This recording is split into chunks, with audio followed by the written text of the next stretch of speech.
Okay, well, welcome everybody. And let me jump straight into well, before I jump into the news, anybody got any announcements before we jump in there? I'll give you time after I hit the latest and greatest. A couple of things that I ran into when I was doing the research this week. GrowWatt, a company called GrowWatt, is making modular off-grid batteries, which I found kind of interesting because, a few weeks ago we had a fella from Trinidad and Tobago, I think he was talking about, where they're having these commercial buildings, businesses down there wanting to go solar because the grid's unreliable, but the grid will not allow them to connect to the grid. So this is an issue. But these battery banks that they've got are modular in nature and go anywhere from 5 kilowatt hours to 400 kilowatt hours. So pretty substantial. And they were saying they are specifically designed in large part for commercial enterprises. I don't know what the price is, but they did say they just simply stack one on top of the other and there are no external wires to make the parallel connections. So every time you just lay that unit right there, I guess it makes contact and sort of like batteries being put together in a flashlight or whatever. And but to go to 400 kilowatt hours, that would be a pretty tall stack, I would assume. So what's the chemistry? Is it it's something they'll use half of it? It's lithium ion. So Okay. I don't know which flavor of lithium, but it's definitely lithium ion. So at least 90% depth of discharge, I would imagine. They often advertise lithium as going 100%, but then I've never actually heard of any lithium ion batteries that do in fact go to 100%. I think what they do is they give the measurements as if it were going to 100%, but it's really going to 90. The Section 301 tariffs, these are the tariffs against Chinese manufactured solar panels and inverters. They're having debates on those at the moment. It looks more and more likely that the administration will extend these tariffs.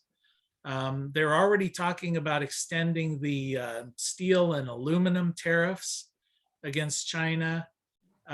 They just had this bipartisan review committee and 140 lawmakers signed on with a letter wanting to extend the solar tariffs into the future.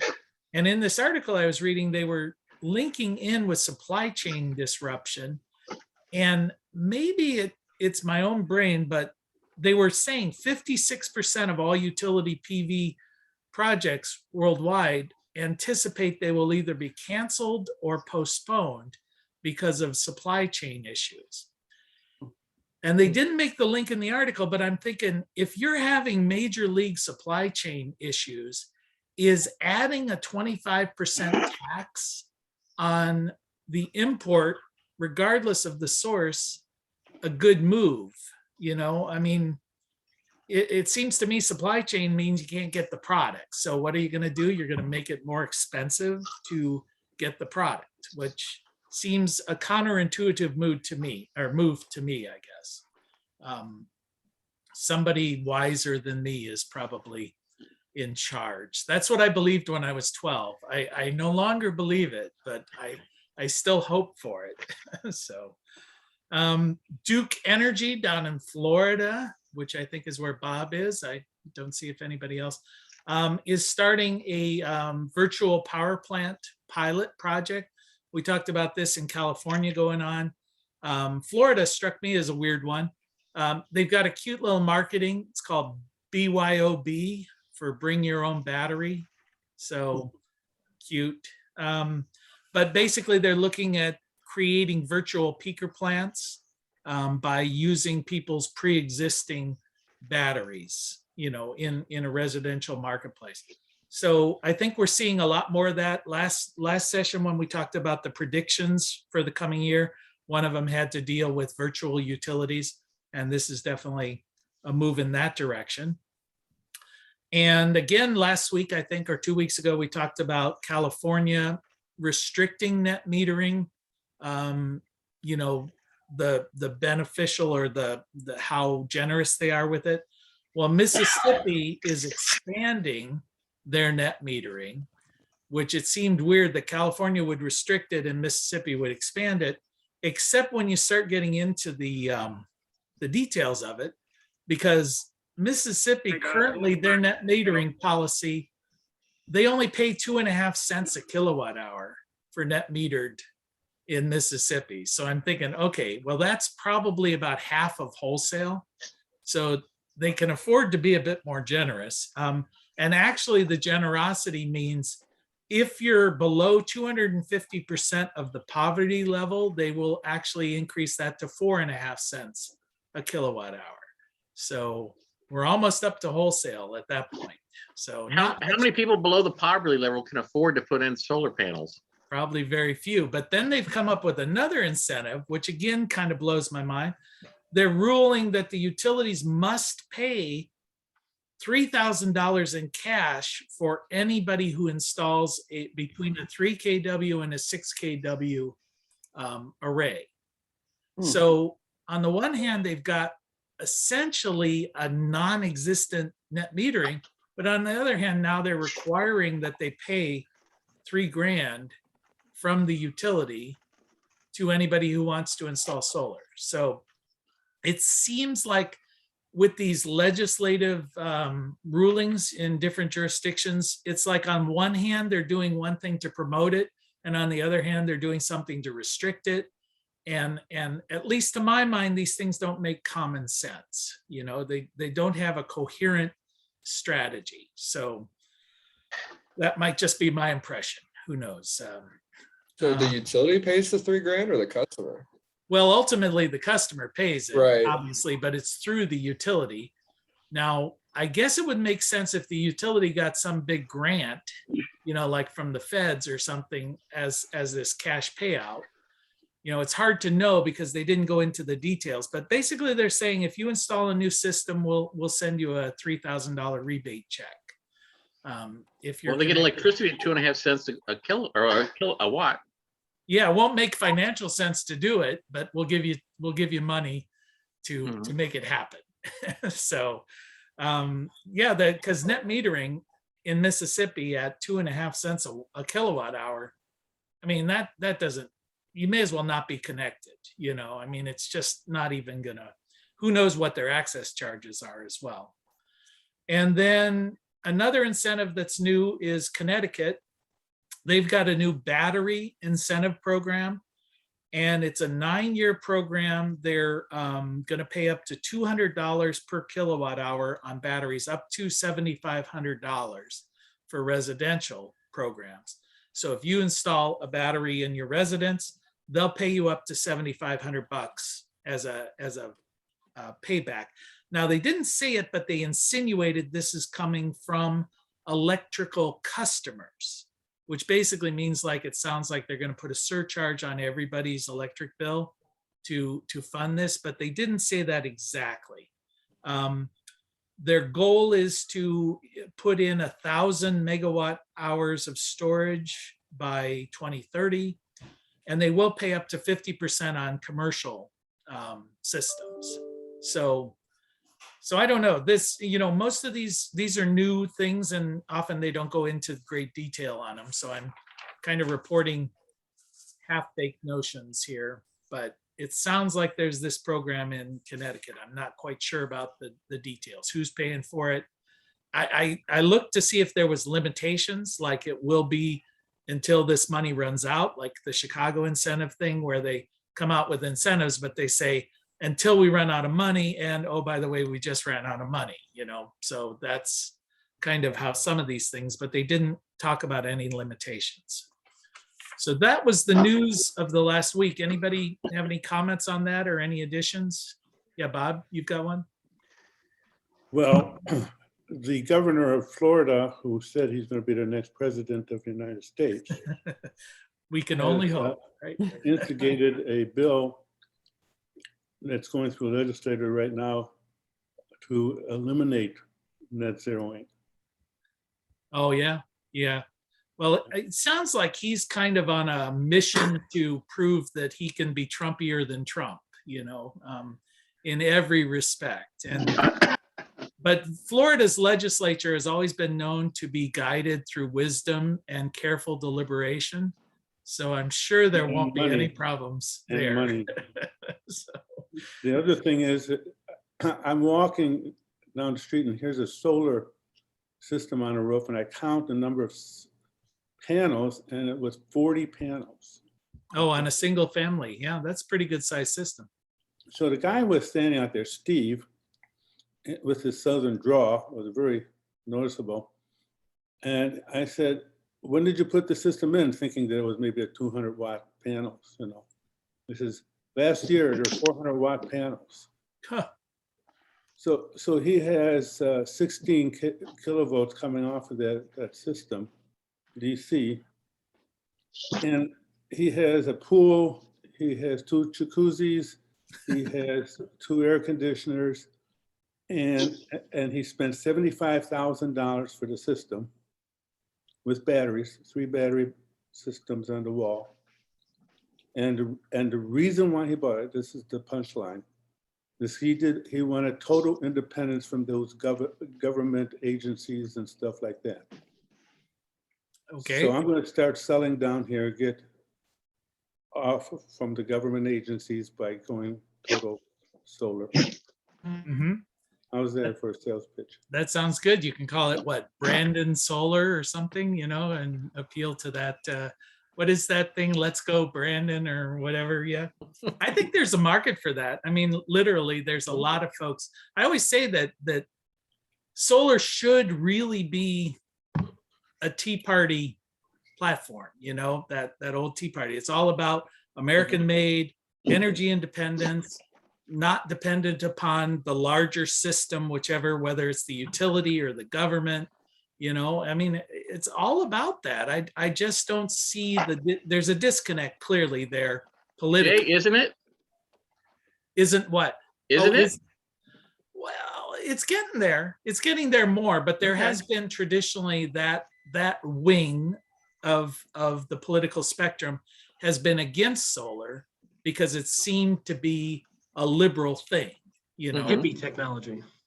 Yeah, it's like tree hugging, Prius driving, you know, basically me. You know? I see some of that, but I see a lot of people who do exactly what Bob is saying. They want to have either they think the grid is not going to be very stable. They don't like it. They don't like what they see blackouts up in New York or whatever. Or they just want to be able to be a little more independent. Yeah, no, I agree. I think that's where we as an industry have done a poor job in marketing and communicating and positioning ourselves. And I know we just, my wife and I just did a radio program on the Ford Lightning thing, which we've talked about before. And I was talking about how, you know, I really feel that this is, you know, I basically said electric vehicles now have hair on their chest, you know, it's this kind of macho thing. And her attitude, well, that's the wrong approach. You should be talking about how these are good for the environment. And I was like, nobody cares. Nobody cares about that. Yeah. It's just she's supposed to get plumbers and electricians and carpenters. Yeah, they want to go 0 to 60 in 3 seconds, you know. Yeah.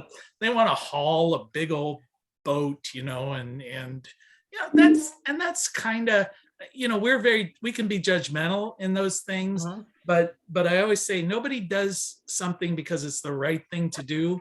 They do it because it's in their own personal best interest. You know, a person may do the right thing, but people don't. People do what is in their economic self-interest. And that's how this should be approached. You know, coming in a completely apolitical, totally economic, here it is, straight out, made in America, you know, cheapest form of electricity, energy security, energy independence, you know, and we're getting there. I mean, more and more people are getting that. Aurora Solar had a bunch of sales seminars on how to sell solar. And one thing that they are clear about is you don't come up with a premise. You say, what are you looking for? Because it's so diverse and so different directions, and then fit the need of the individual. Yeah. And I'm trying to now come up with, does anybody know how they calculate what the electric rates are going up? Aurora does this thing where there's an exponential curve of what your future cost you'll be saving as far as electric bills are concerned. Is there any data on that? Well, it's kind of speculative, but I know that most of the models that I've used sort of put in a 2% escalation rate just by default. So you'd have to go in and modify that. I think 2% is too aggressive, only because I really have to believe that the utilities have to begin being less aggressive with price increases as solar becomes a more competitive threat. So, I was talking to a utility person years ago saying, he was complaining about solar and it was biting into market share and all that. And I said, you could put solar out of business, immediately. It's like, how? I said, lower your prices. If you make your electricity cheap compared to solar, then you become competitive. So I don't see them doing that. They've got a lot of motivation to keep their prices high, and they've got a lot of embedded infrastructure that they still have to pay for. So within the last 10 years, the amount of billionaires has gone up by 1,000%.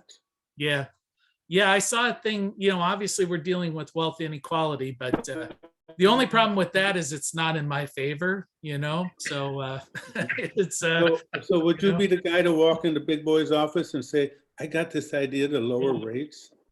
Yeah, I think so. And if they can keep profits high, they're not really concerned too much about how much it costs the consumer as long as they're making money at it. Yeah, aren't they almost guaranteed to make money? I mean, Jay, the way that the rates are set, I mean, Yeah. they're going to have a fixed profit based on their cost projections, and Yeah. No. And if they don't meet them, they're a public utility. They typically go back to the Public Utilities Commission and say, we need an adjustment. And I saw that in the Bell system when I was back in telecommunications, and it leads to really sloppy management.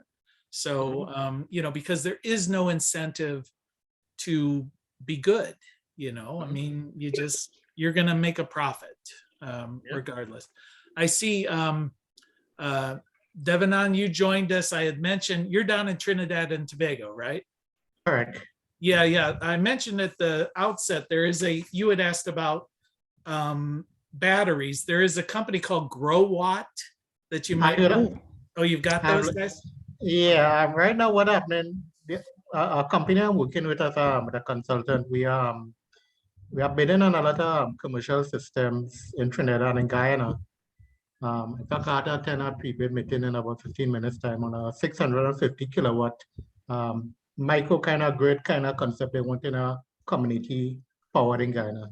So yes, I'm looking at the other options for these inverters, price points and batteries, energy storage. Yeah, they said GrowWatt has them up to 400 kilowatt hours, which is huge compared to what I've seen. So, all right. Anybody else have any news or feedback on what passes for news that I just went over here? So I thought what we would talk about is I was reading some articles about challenges, and we've sort of touched on this, challenges for the PV industry.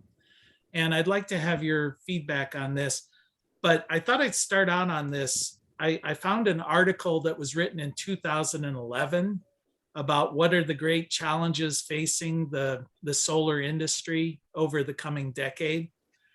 And it was kind of interesting. The number one challenge that they listed was uncertainty due to the shifting policies of government. So that was the big challenge, that there was no consistency in legislative behavior, uncertainties, and business hates uncertainty. So that actually is on my list for upcoming challenges as well.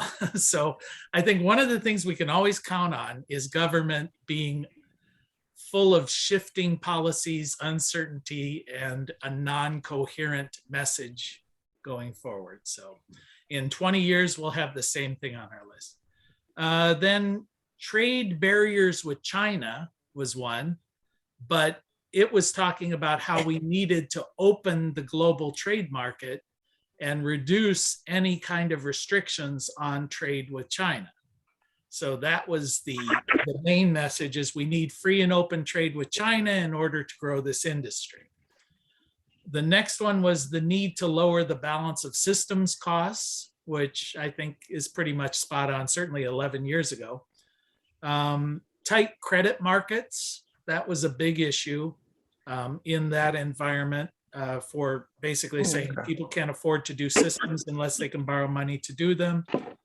And the public's perception about the cost and effectiveness of solar. So those were the 5 great challenges of 10 years ago, which I think we can probably continue our list from there of the 5 great challenges today, you know. So before I move on, any reaction to those? I mean, what are your perceptions, or were there ones that were missed in there? You know, recently, I was working on a tender last year in Trinidad. This was a project was being funded by the United Nations. And in the tender documentation, they basically were saying that wherever you source your PV equipment from, well, they didn't state it exactly, but don't buy it from China. They didn't want it from certain countries. It only have to come from members of the European Union. So, you know, that was and then the Chinese companies that operate in Trinidad, when they saw that, obviously, you know, they had a uproar about it. Well, one interesting things in these challenges that they were listing was a lot of the focus in it was around concentrated solar. So 10 years ago, I think they didn't envision that photovoltaics would be cost competitive. They were looking at how do we do concentrated solar, which is a utility scale technology. But in recent years, concentrated solar, at least in my reading, has faded off into the background, largely because photovoltaics has become so cheap compared. So it's a technology that it's like solar thermal. We don't hear a lot about solar thermal anymore because photovoltaics makes more sense economically, and you don't then have to install 2 different systems. You can install one electric system with an electric hot water heater and get all the same benefits rather than doing 2 different things. The challenges that I put forward here for the 5 big ones in reading through and correlating all of the articles. Number 1 is grid infrastructure. So that's going to be the big challenge.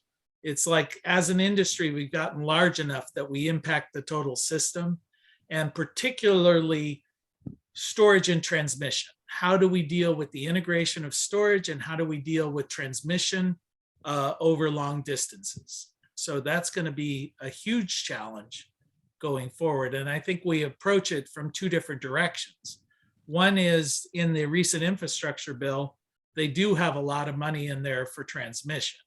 So hopefully that will be spent wisely and we'll start to see our transmission. Tony's going, not a chance. But anyway, let's hope. And then the storage, I think, comes again from a lot of different directions. We're seeing the virtual utilities where customers are investing in the storage. We're seeing that utilities are beginning to invest in storage. And then when we start to see the integration of electric vehicles as a viable storage mode, that's going to create a lot of problems and solve a few problems. So that's something we're going to talk about for a long time, I think, all the problems that all of this storage is creating. You know, right now we want more storage, but eventually we're going to say, look what this storage is doing to us. You know, I don't know what that's going to be. Tony, you might have a better idea, but you know, I don't know. You know, every new technology creates problems. So we just have to anticipate there will be some. The other challenge, solar efficiency and price. that remains a problem. They were talking about the great advances in technology and in price, but a solar array for a typical home is still a substantial investment. So you're looking at 15 to 25,000, unless you're a neighbor of Bob's, then you're looking at 75,000, right? The 20% efficient solar panel, well, adequate, needs improvement. I mean, they are talking about the new technology of tandem cells as being very promising. And that's where you put a layer of perovskite over top of silicon, and you can begin to increase the efficiencies without a whole lot more cost. So we'll see. There continue to be innovations there. I think the balance of systems issue still is a bigger one than efficiency of solar panels. The panels have come down in price, the electronics have come down in price, but the steel, the aluminum, the rackings, the support, the conduit, the wire, all of that stuff costs a lot of money and is increasingly a larger proportion of the total install base. So we'll have to deal with that.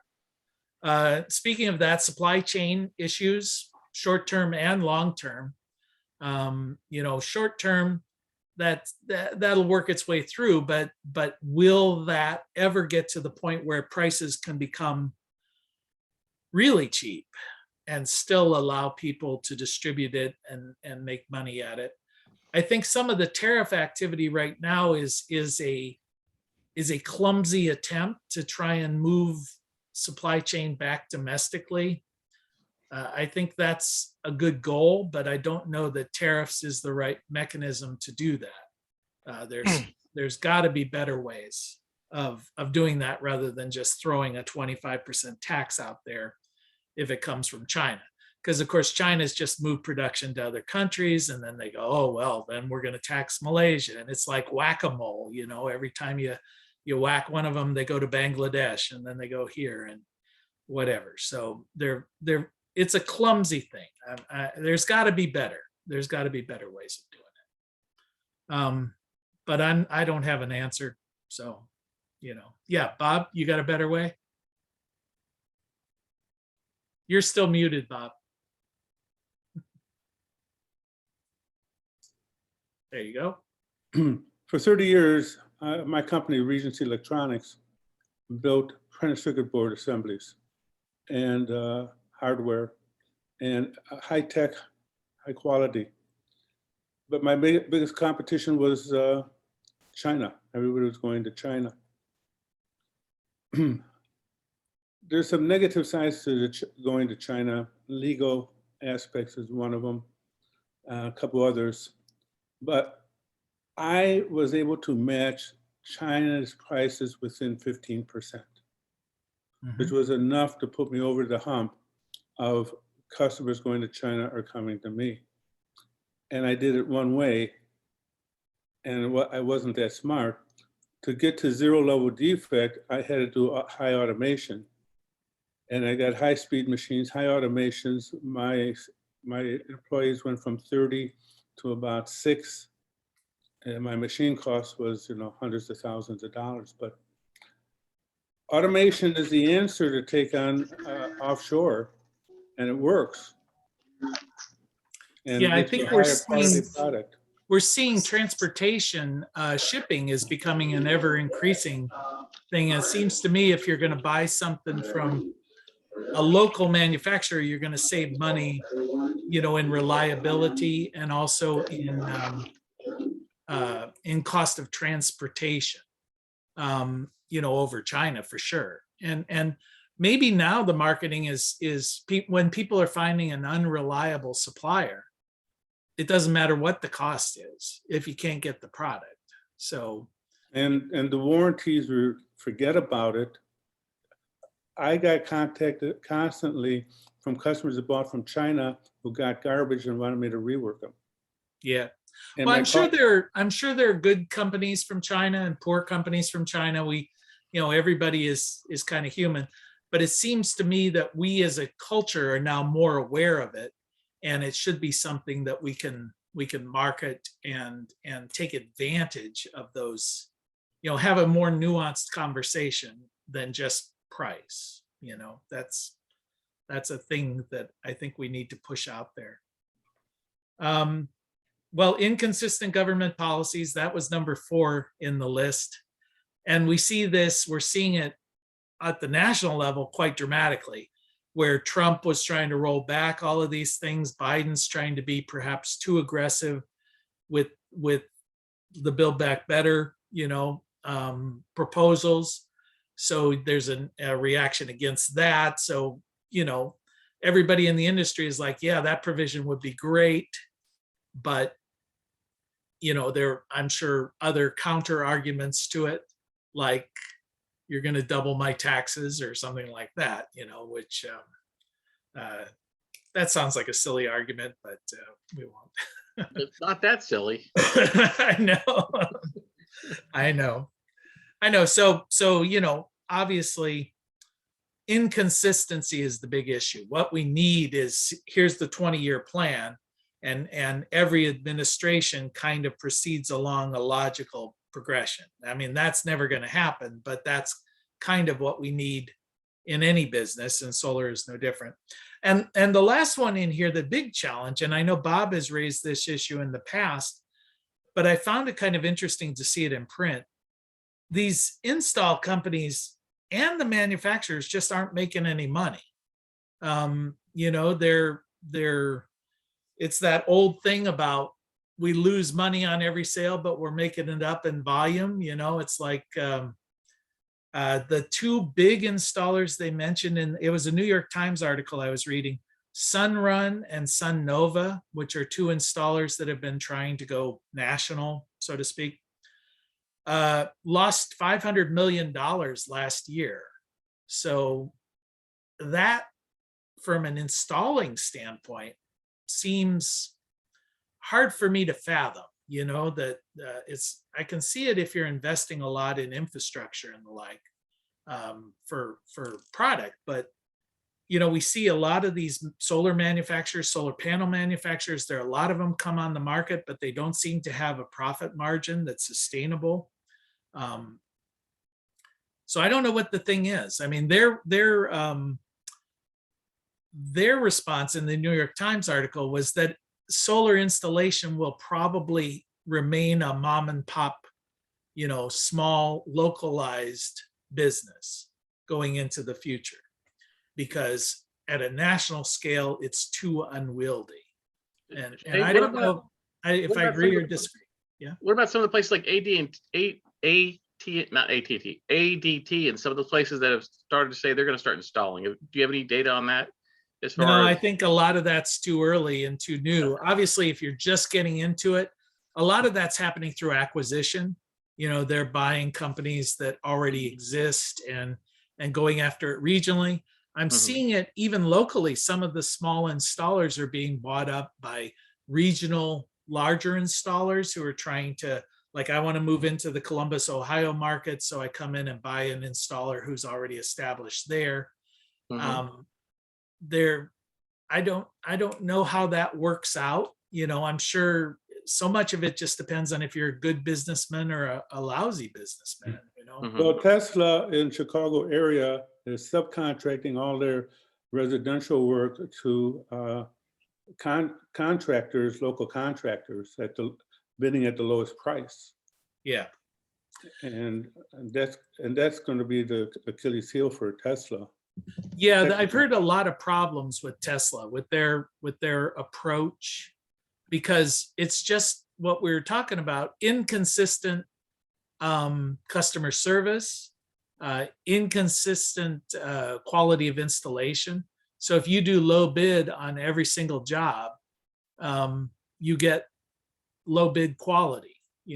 So they're kind of playing on their name, but giving people low quality install. And Tesla is giving their customers upfront money for the federal 26% and for any state upfront. In fact, the bookkeeping to a friend of mine who went with Tesla, not me, got paid 2 checks for the state, from Tesla for the state, which, so he was happy with that. Yeah, well, you in Illinois have that program where they pay, what, 5 years of Rex? Is that right? 15, it used to be 15 15. I years. don't know what it is today. Oh, okay. Yeah, so you can get a substantial SREC check Right. up front, for the install. 9 But- months, 9 months. Within 9 months of your install, is that?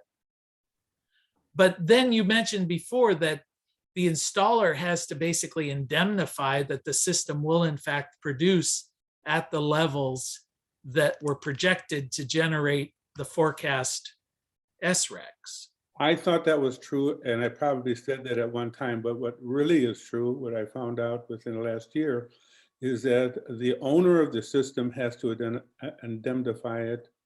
And and my last customer put up a credit card, Oh, and they're requiring 15% money there. And if they take more than that out, then you're liable to put back into the coffers. But that's the customer. I thought it was me for a while, but oh, so a customer who gets, let's assume like a vinyl siding salesman type person for solar who comes in and inflates the production numbers for the system to generate good financials on it, they might get hit with having to refund a certain portion of that money back to the state at a later date. they were doing that before they got the monies to do the state Rex program. At that point, almost every installer who was doing that was bankrupt if the state didn't come up with one, but then the state did come up with one and they're back in business again. Oh, if their funding didn't come through, right? Right, if they didn't, they would have been bankrupt. Yeah. By the way, I think you could do business here in Chicago. You sound like the right type of guy. Inflate my estimates and stick it to the customer? Is that I don't know. I don't know if a cashier gives me the wrong change back, too much money, I always have to go back and tell them that they gave me too much money. I'm too honest. I wouldn't be able to do that.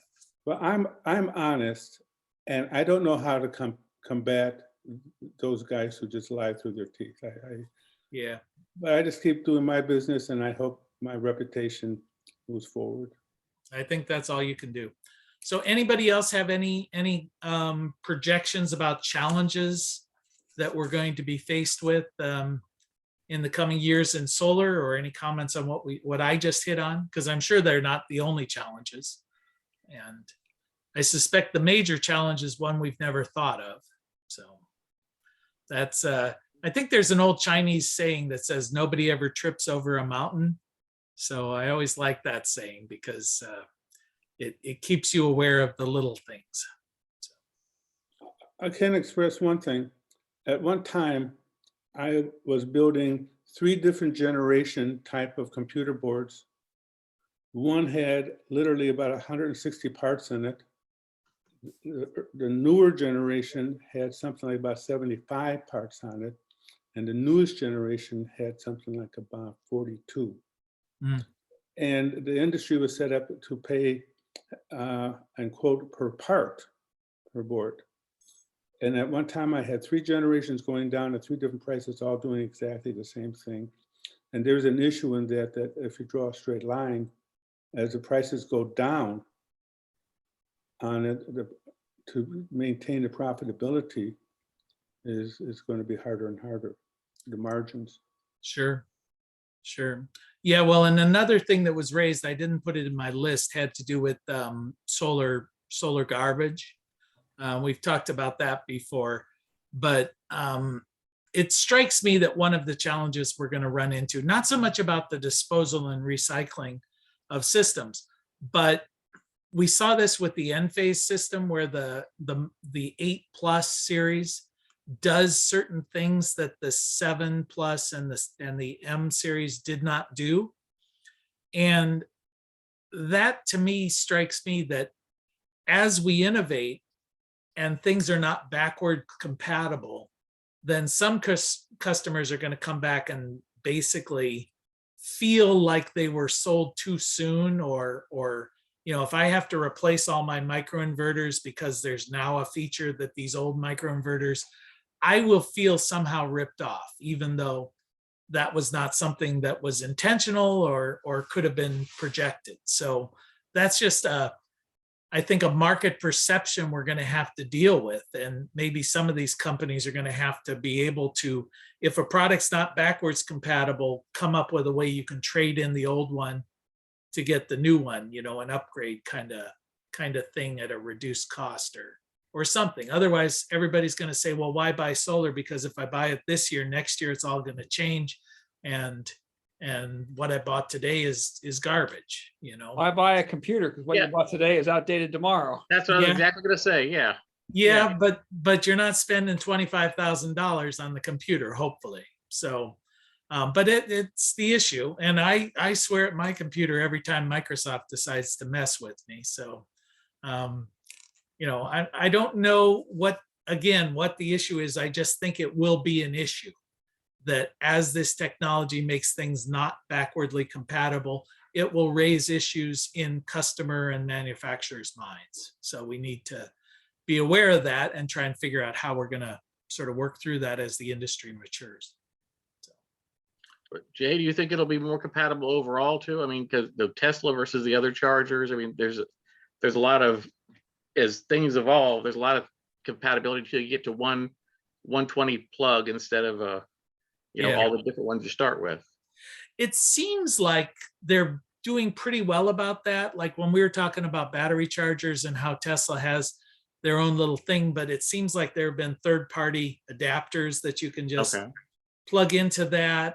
I suspect that kind of thing, because it's all electronic gadgetry type things, is going to be dealt with pretty easily, I would imagine. But and the criticism is not going to be fair, because like the things that the new microinverters do aren't really what a microinverter was designed to do, which was to change DC into AC. That's all an inverter needed to do. Well, now we've got them where they'll shut off and avoid islanding even with no battery and things like that. Well, that's all nice, but that was never promised before, So it's not necessarily going to be a fair thing, but it's going to be a thing, that we're going to have to deal with. Computers started with DOS, and now they're, expectations change over time. The good old days. In fact, Yeah. I remember when they were talking about multitasking. And I was doing computer programming at the time, and I kept thinking, why the heck does somebody need to do more than one thing at a time?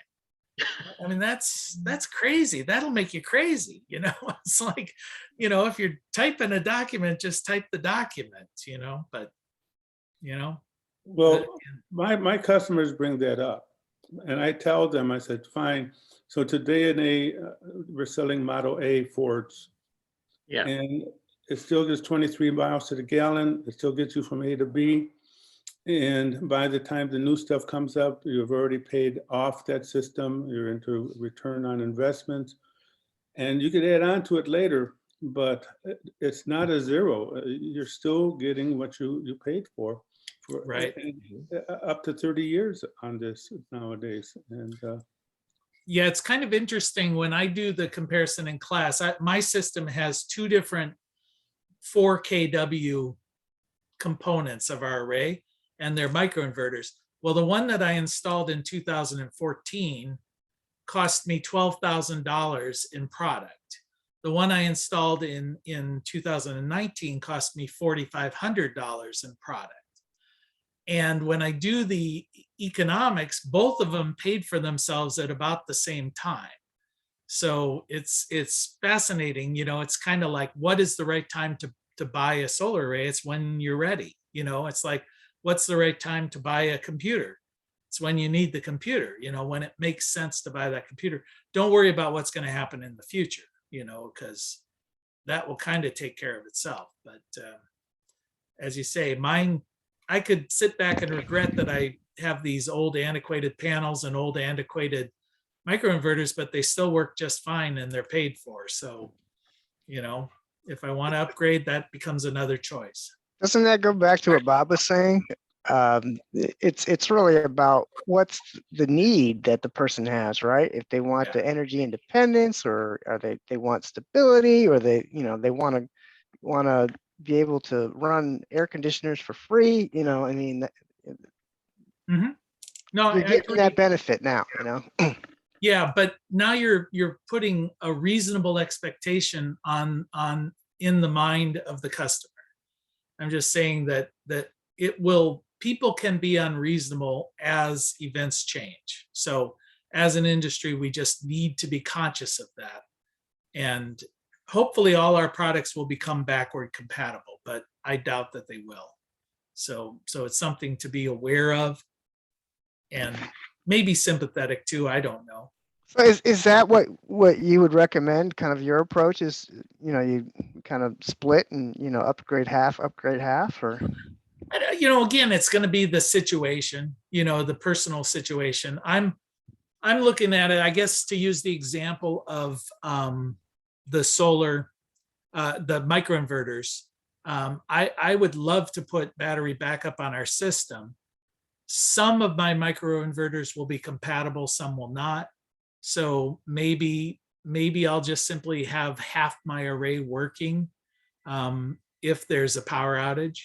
That is a solution. Or maybe I'll bite the bullet and just simply replace the old inverters. That's a less desirable solution, but it's still another solution. And then brings the question, what do I do with the old inverters? What do I do with the old microinverters? Is there a marketplace for those? And there we talked about the secondary market, because there are people who would love to have those microinverters, even though they're not the latest and the greatest. It's like what iPhone are we on today? Whatever. The old iPhone still may work, but it not the latest and greatest. So Looks like Tony's the guy who was on before was doing the batteries. He's taking the ones out of the cars and repurposing them for something that'll actually, yeah. Yep. Okay. Well, just food for thought there. Not a very coherent idea, but food for thought. I'm used to not having coherent ideas. All right. Anybody else have anything to add before we call it a day? Yeah, Jay, you had mentioned the Ford Lightning. I actually wanted to bring that up. It sounds like you guys talked about it previously, but are other groups doing something like this? I'd thought of the idea, and I'm sure it's been thrown around plenty of times before, but I mean, it's pretty cool. They pair it with Sunrun and use as backup power. I want to see, I don't know, is Tesla capable of stuff like that? Are all electric cars with the right equipment capable of this? How's that I think, yeah, Tony was mentioning when we were talking about the Ford Lightning that most of the companies have created these partnerships now. Like GM is working with some, if I remember, a Korean battery company. And basically, if the Ford Lightning comes out and it works and it's successful, everybody's going to be doing it, So I think they're just going to hit the market first. They're working with, what is the truck company, Rivian? Is that the? they own a piece of it, I think, but I don't know if Yeah. they're working with them on this particular one. No, well, they said they're using the skateboard, Yeah. which is basically the battery and undercarriage unit. So you're getting like a Rivian truck with a Ford body on it, and all of that. So yeah, I think you're going to see that, Connor. And when we see the lithium ion prices keep dropping and dropping and dropping, I guess the next step is, will we see the prices of these products going lower and lower? Because Ford's setting a bar at $40,000. That's pretty impressive compared to internal combustion engines. So will somebody else come in with 35,000 for a GM mammoth truck, and then somebody else come in with 30, or are they all going to meet in St. Thomas? In Davos? 40,000 is the lowest anybody goes, not that ever happens, but Yeah. So I don't know. It's sort of, we mentioned computers before. To me, computers kept coming down in price and down in price and down in price until they hit a certain point where they said, that seems to be a price consumers are happy with. Now we'll add features, but maintain that same kind of price point. We may see that with EVs where you come to a certain price point, maybe it's 40, maybe it's 30, and then you just keep adding features to it, but keep that price point somewhere somewhat stable. But Jay, have you seen any? I was watching this last week. A bunch of the. It seems like it's mostly Europeans. I saw a couple things on different German EVs coming out and some of the Dutch ones. And there's one that has the solar panels. That's I think Scion or Sono or something. It's got the panels, all around it for short. European people who don't drive far. They just drive around town. Uh-huh. I mean, a lot of those they were touting are specifically 25,000 euros plus a $9,000 rebate. So 16,000 euros, so about little less than $20,000 for not a nice car, but an economy car. Yeah, and I've seen some Indian manufacturers and some Chinese manufacturers of those low-end cars, where there you're talking $4,000, $6,000 for a little electric vehicle. And I think we'll start to see a lot of those. They're kind of, in my mind, like an electric car scooter. They're not. But if you're doing small trips in town, kind of the smart car idea, but electric. You think we're going to be flooded with them like the Datsuns in the 70s? Perhaps. If we are, I suspect we'll, at least in this industry or in this climate, probably see some trade barriers go up, if they start to make a substantial impact. But with cars, I was going to say emission control, but that's not an issue anymore. Remember, so safety issues, maybe crash tests, did you comply, whatever. Don't burst into flames. Yeah, take all the fun out of driving. So I think we're again about to see a huge disruption in the automobile marketplace, like we're seeing a huge disruption in the electrical industry. All of this stuff is going to be interesting to watch, I think. So, all right, any other comments? Okay, well, I'll see you all next Tuesday. I might be traveling. If I can't make the meeting next Tuesday, I'll send out a note. So, Okay. all right. Enjoy the beach. Sure. Yeah.